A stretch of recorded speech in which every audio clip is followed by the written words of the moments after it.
I believe we are missing one person. All right, so we shall start anyway. We'll do some quick introductions. My name is Dustin Coates. I'm an engineer on the solutions team at Algolia. We're a search as a service API. We're working with voice increasingly, and also an author of a book for developers who want to build voice applications. My publisher told me that I have a few copies to give away, so if you're interested, come find me afterwards. Hello, my name is Henry Cooke. I work for BBC Research and Development, and for the last 18 months, a bit longer, I've been leading a project called Talking with Machines, which aims to understand voice devices, how to make software for them, how to interact with them, how to design for them. My name's Pippa Rimer. I'm the head of app products at Radio France. I look after everything app-based, so smartphone, but also connected objects, connected car, voice assistants. And so far, we've developed 2 experiences for voice assistants, one for Google Home and one for Alexa. Hi, my name is Bradley Metrock. I lead VoiceFirstFM, which is the podcast network for voice computing. Check it out. It's at VoiceFirst.fm. Great. So I think we'll start off with the first question. And Pippa, we were talking about this earlier. How did you convince others in your company to start working with voice? Okay. So for me, it wasn't very difficult at all because we know that these devices are audio first, and we've already had some very interesting data coming out of the usage in the States. I've memorized my statistics. According to a survey of smart speaker owners in the States, 65% say they're listening to more music, 28% say they're listening to more news, and 20% say they're listening to more podcasts. So when we combine that information with the fact that radio as a medium is actually declining, that we put 2 and 2 together, and you basically develop a voice strategy. So for us, it wasn't very difficult at all, and we got started very early, and we were on the Google Home for the launch in France. So for us, our voice research started off quite small. It essentially me and a couple of other people who sort of saw the technology start to rise and thought it was an interesting interaction design challenge. How do you design stuff for a device that has no screen? That seemed like an interesting challenge. And at the same time, we started to notice in our logs, people were starting to listen to BBC content using Alexa without us really having to do anything. It all came through TuneIn to start off with, but we saw that kind of TuneIn use just skyrocket. So our kind of interest in R&D combined with this sort of rising use of Alexa as a streaming platform for BBC services sort of turned a lot of heads inside the corporation and made it obvious that this was a thing that they should be looking at, not unlike Pippa's experience. So we don't do any development in-house. We've got people who partner with us to do it. If you ask Alexa, play This Week in Voice, it'll play the most recent episode of This Week in Voice. But the most eye-opening thing that's worth mentioning that really turned our attention to voice was seeing. So the presentation earlier from Max from Amazon was great. It listed a lot of different Alexa skills and really successful implementations, but one that was not mentioned was the Alexa skill that was used for Batman versus Superman, which was a movie that came out a year and a half ago, sort of a middling, it was okay. But they came out with an Alexa skill called the Wayne Investigation that was a game where you play as young Bruce Wayne and trying to solve who killed your parents. And the engagement with that Alexa skill was, I believe, if I remember the reports right, 7 times higher than the normal average, median, whatever it was, engagement of an Alexa skill at that time. And so it was just incredible. And Amazon themselves recognized that and started to enlist more people to develop games and other media type of uses. But for us, that opened our eyes too. That was just a huge success story. So that was probably the one thing that stands out in my mind.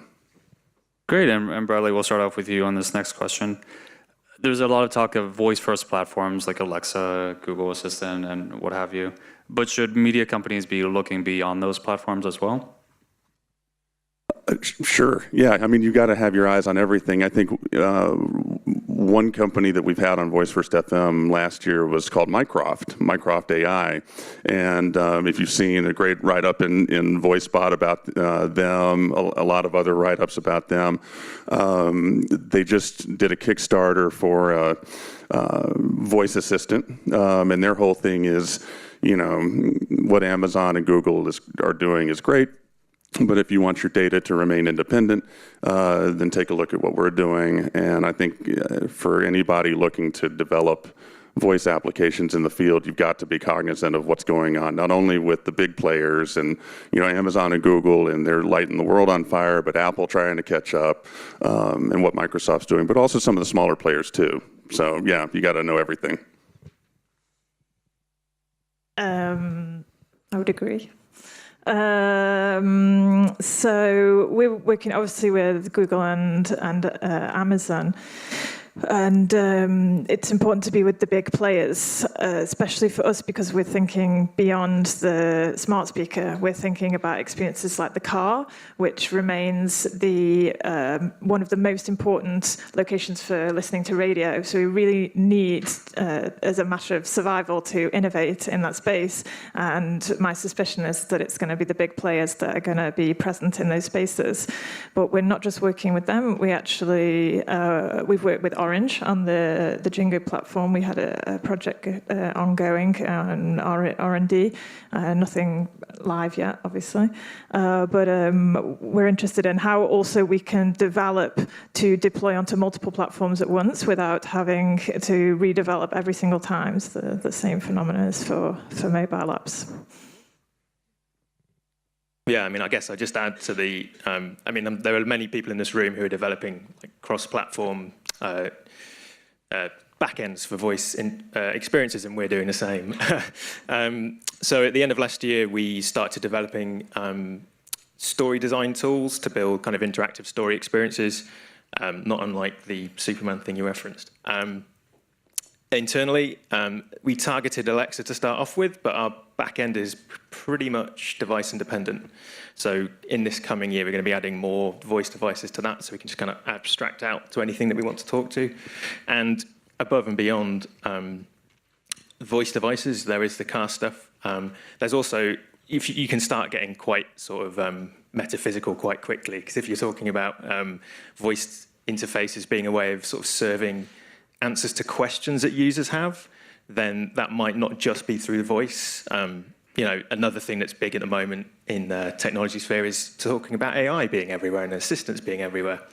So the idea that you might want to make all of your knowledge as a sort of organization available, not just to voice, but to like AI assistants or anywhere those bits of knowledge might be available. That's a thing to be looking into as well, I think. And so if you're talking about cross-platform, you're also talking about a vast array of data that you need in order to support that kind of cross-platform experience. Great. And Henry and Pippa, you both mentioned something that I found quite interesting, which is this is the revenge of radio of sorts, where there's media companies have a lot of content available, and they also have voice talent as well. Can you talk a little bit more about how media companies can leverage what they already have as a leg up in voice?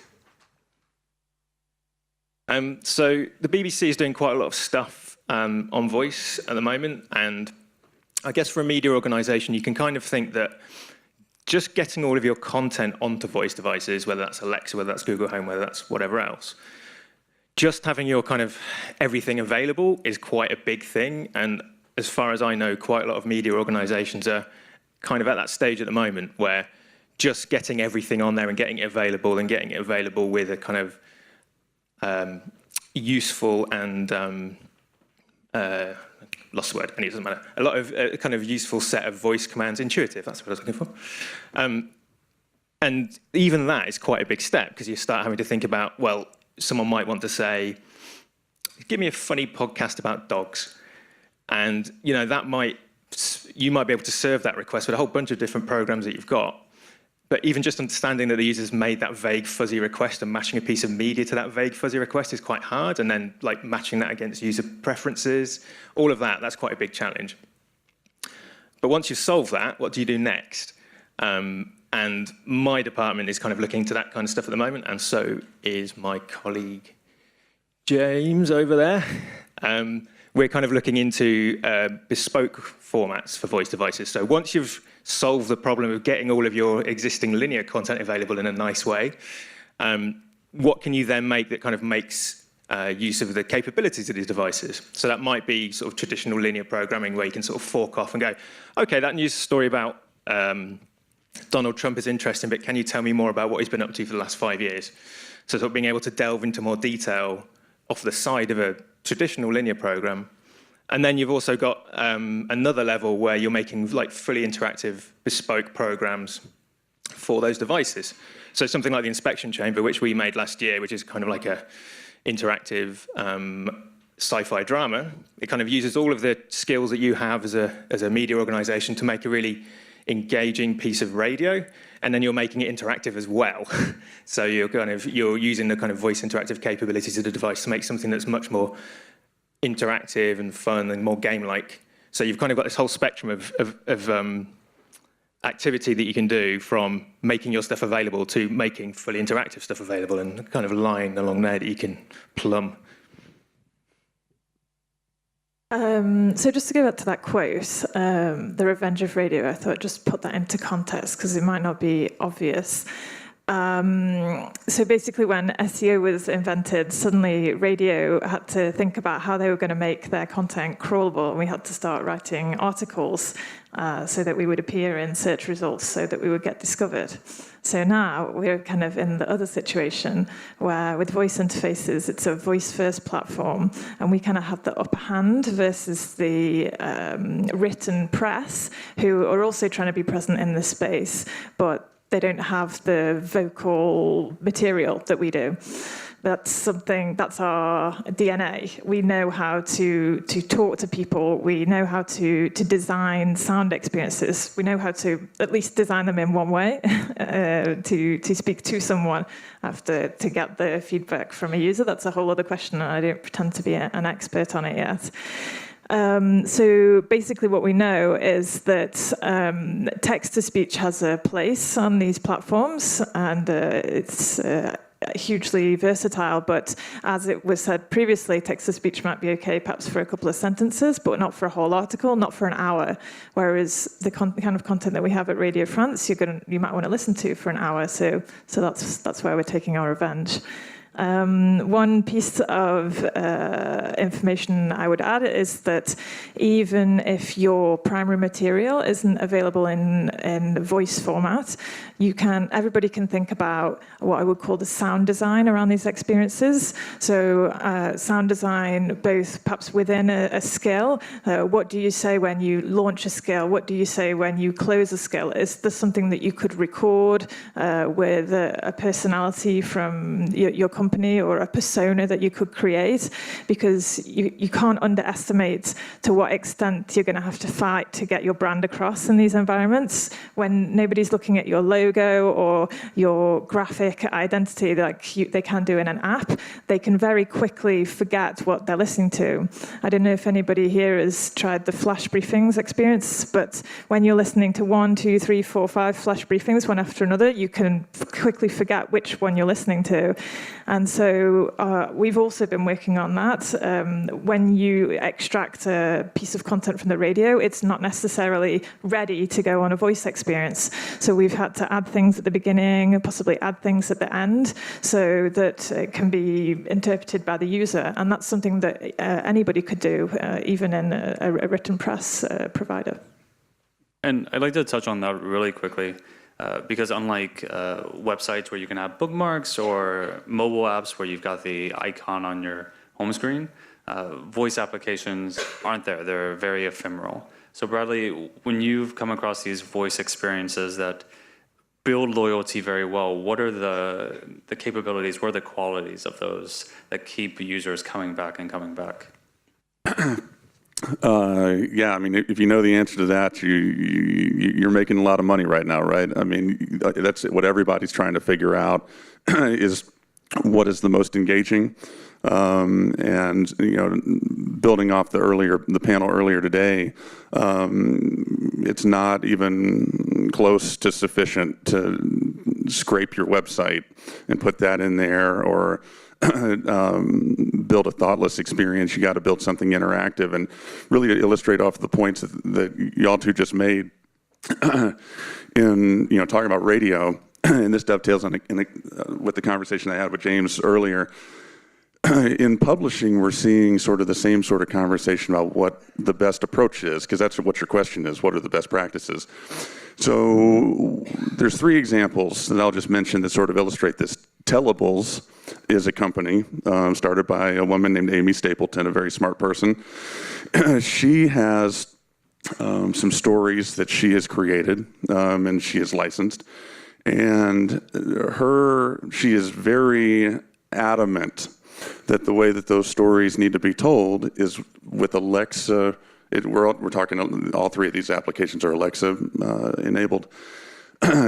She wants her stories read by Alexa, by God, and not anybody else, but she wants it read by the native voice of Alexa.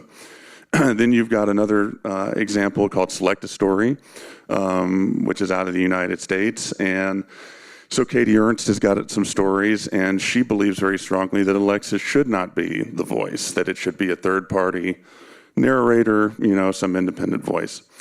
And then you have a third example, which is Novel Effect, which is one of the companies that was in Amazon's Seattle-based Techstars Alexa incubator, that no one's reading the story at all. And what they're doing is it is detecting, if I'm reading you a story right now, if I'm reading you Cat in the Hat, your Echo device sitting right there is hearing you, and in real time it detects that you're reading Cat in the Hat to another human being, and it synchronizes that live read to an audio soundscape and sound effects.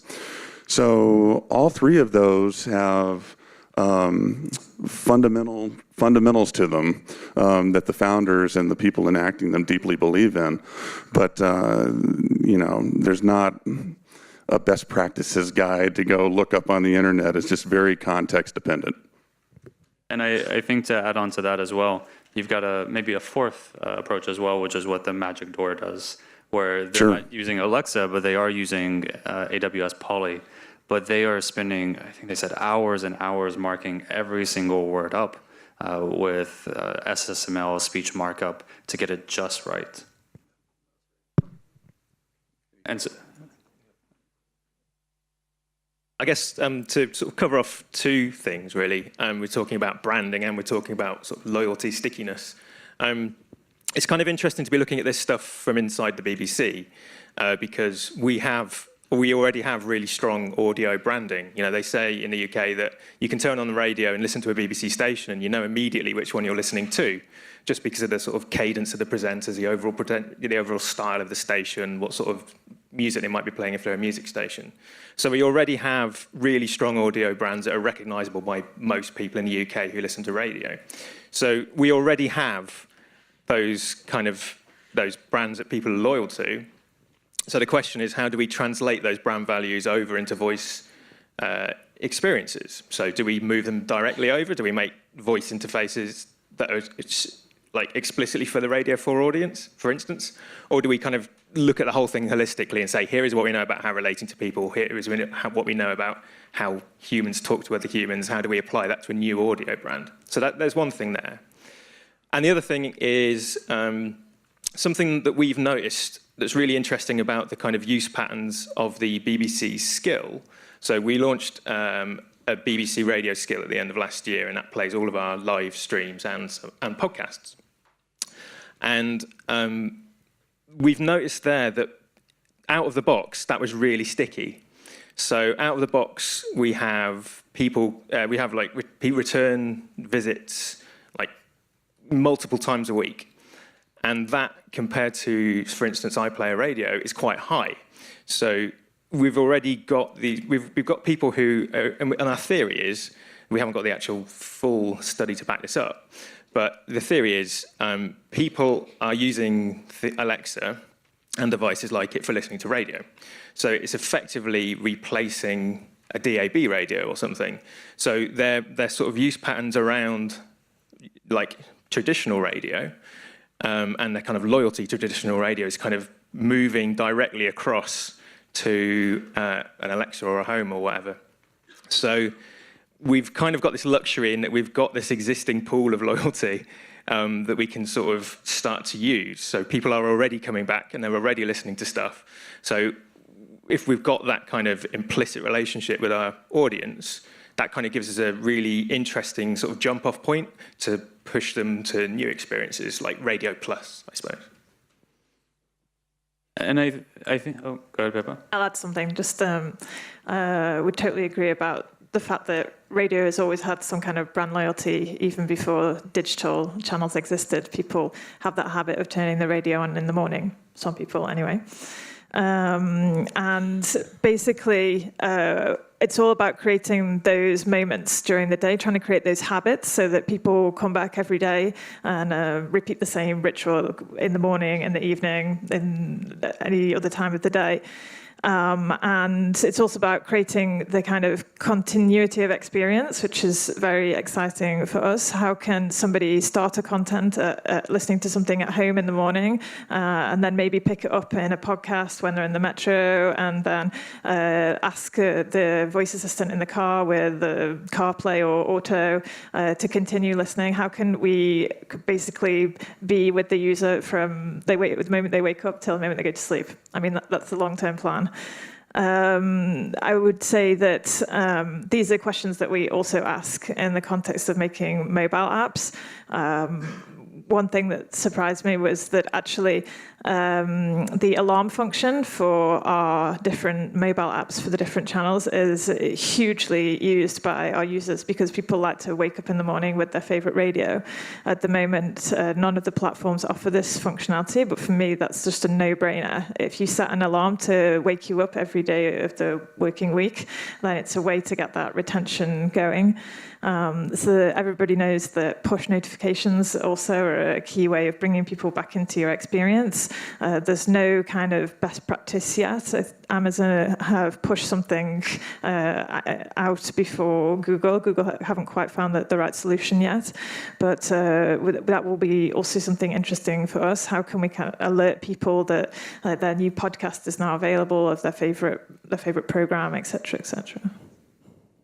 Great. And then, so Pippa and Henry, for you, your business or your organization, in 2018, do you expect to increase your investment in voice at the expense of other things? Are you waiting and seeing? Are you decreasing? And then Bradley, what are you seeing in the industry as a whole? For us, it's a definite for increasing investment. Since we've been talking a little bit with Henry at the BBC, I feel like we're perhaps the BBC minus 1 year. So from hearing what you've done in the past year, I'm super interested to learn more. And you've obviously ramped up all of your resources, and I think we're going to be going in the same direction. So, yeah. Yeah, so the BBC is putting a lot of effort into voice in 2018. So if last year was kind of about consolidating our research, figuring some stuff out about audiences, going through that sort of basic step of getting all your stuff available, then next year is going to be about sort of consolidating on that, building on that base. We've got activity happening in at least 3 different bits of the corporation. So you've got the existing R&D, which I'm going to be leading, and that's going to be continuing into the coming year, and that's going to be kind of making experimental voice experiences, that kind of stuff. We've also got the BBC Voice team, and my colleagues, I've called out James already, and we've got Aziz over there as well. They're going to be working on, I guess, the work, like increasing the BBC's capacity and capability on voice in general, and so that's, adding features to the existing BBC skill, making new productions for the skill, and incidentally, they're hiring. So there's research and development going on. That's going to be ramping up. There's sort of product and business stuff happening, and that's going to be ramping up, especially because we're going to see more devices coming along. So we're going to be needing to support them. And then, we've also got James's work on James and his team's work on editorial stuff. So coming up with new program formats specifically for voice. And we've got some architecture stuff happening as well with Chris. So yeah, the BBC's getting behind voice in a big way. I mean, Tony Hall, the Director General, has spoken about the BBC's desire to be doing stuff on that platform. We've also got, I've blanked on his name. No. Anyway, like various senior figures in the BBC have been speaking publicly about how we're going to be supporting voice in a big way in the coming year. Yeah. So in general, I mean, voice is exploding. You've got, it's interesting because we're getting to see the same cycle like Groundhog, you've seen the movie Groundhog Day, repeat itself as these different markets come online. As Amazon and Google bring Alexa and Google Assistant on in Australia or in Ireland or in wherever. You sort of see the same stuff play out. You see some denialism. Like, oh, look at this fad. But in general, that gets less and less, and adoption just takes off along the same type of curve that we've seen in the United States. Really, what we see with companies coming on VoiceFirstFM to tell their stories, and some of the companies that we saw just a couple weeks ago at the Alexa conference, is that we're past the question of whether we should invest. The questions now are, do we want to invest in Alexa alongside Google Assistant? Or is there one or the other? And then is there anything we want to even attempt to do with any other voice assistant? And if so, what do we think the phase, what does the timeline for that look like? So, and then how much. The other part of the equation, too, is who needs to be at the table. Because unlike other software development projects, this requires a little bit different of a skill set. This isn't just throw a bunch of engineers in the room and watch some magic happen. It's throw a bunch of engineers in the room and some marketing people. Oh, and also some psychologists, and then also conversation interface designers, people who have some experience, and then you can watch some magic happen. So, yeah, all in all, it's a very aggressive pursuit in many sectors over 2018. And so wrapping this up, if there are people in the audience who are in the media industry, what's one thing you would want them to take away as we leave here? Just about voice in general? The time is now, I mean, 2018 hasn't been going for very long. We're a month in. And by the time we get to the end of this year,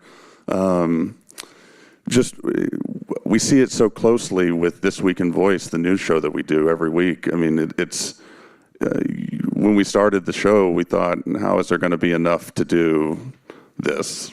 And there's so much news, we can't possibly squeeze everything in. And I'm sure Brett would tell you the same thing.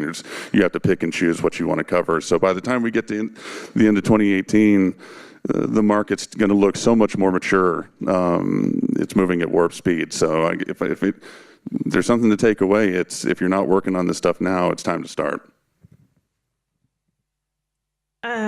So I would just say, get started, even if it's small, because we're in such a unique position in that we're really creating both the platform and the behavior that goes with it right now. We're not inheriting the user interface guidelines from Apple and trying to design an app that fits to them. Literally, the guidelines are being created right now. They're being created by the experiences that we were designing, and I know that the manufacturers are listening to developers and listening to what we're interested in having as new features and functionalities. So I would just encourage everybody to get started, and also just to share as much information as possible.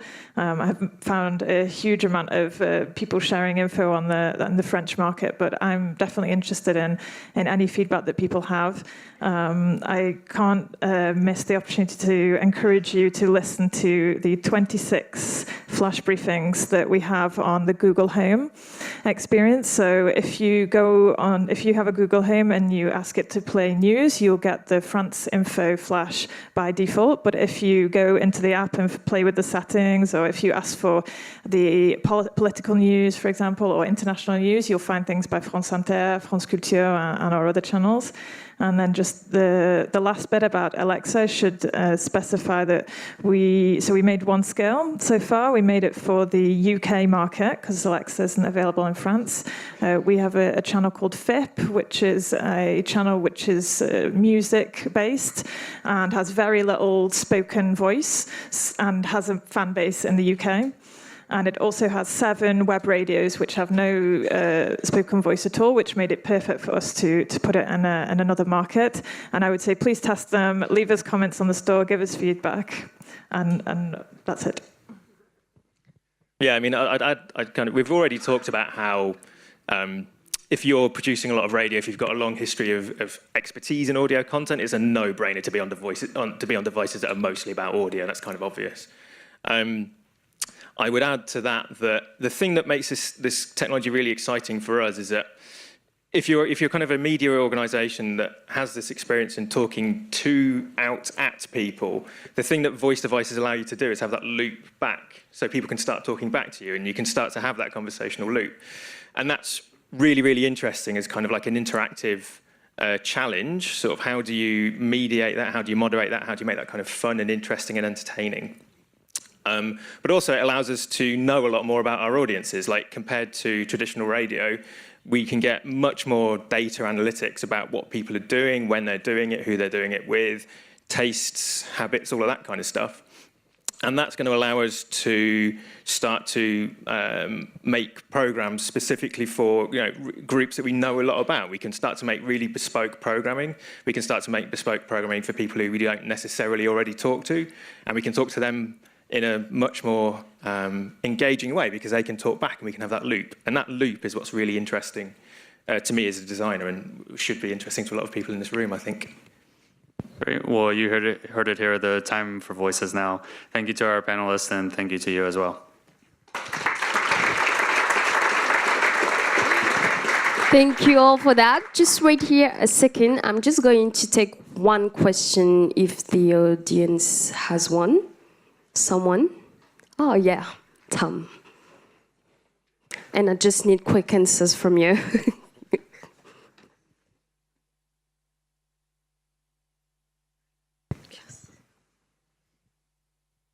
Sorry, asking lots of questions. So media organizations tend to know their audiences fairly well. They tend to kind of do a lot of research into their audiences, stuff about kind of like demographics and all that kind of stuff. I'm not really aware of similar data being available for smart speakers. Do you guys have anything that you can share?